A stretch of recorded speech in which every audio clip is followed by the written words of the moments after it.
Oh hey, it's your friend that would definitely sing at the security guards to help stop, even if we did have bad blood. Here to start your Monday off right with some more tech tea. In honor of the new Zelda Tears of the Kingdom release, I wanted to give you some older tech tea. Some forgotten matcha, if you will.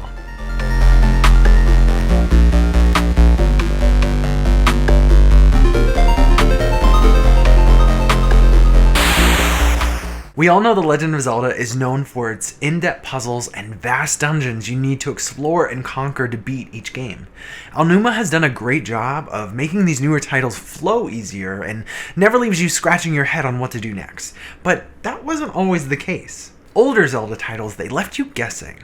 They prided themselves on giving you the slightest hint of a breadcrumb, and you just exploring the overworld to figure things out by yourself, only giving you smaller hints in the form of a fortune teller who spoke in very vague terms. Today, we needn't look further than this app or Google for a walkthrough when we're stuck. But let's go back to 1983, and you were stuck on Death Mountain, or the Great Palace in Zelda 2. Where would you turn? During this time, yes, Nintendo Power did have a magazine that provided bits of guide inside, but I wanted to talk about the coolest job that we lost to the age of the internet. Nintendo Game Counselors. This was a hotline of gamers who were employed by Nintendo of America, some of whom wrote for Nintendo Power, and you could call these gamers up and ask for walkthroughs on a huge compendium of the hottest titles that Nintendo had at the time. These counselors would have to play and be masters of each title, and some wrote their own strategy guides in order to better help the player who called. The service was, of course, not free. It costed about the same as a long-distance call at the time, which was about 40 cents a minute, give or take the provider. You want to call somebody?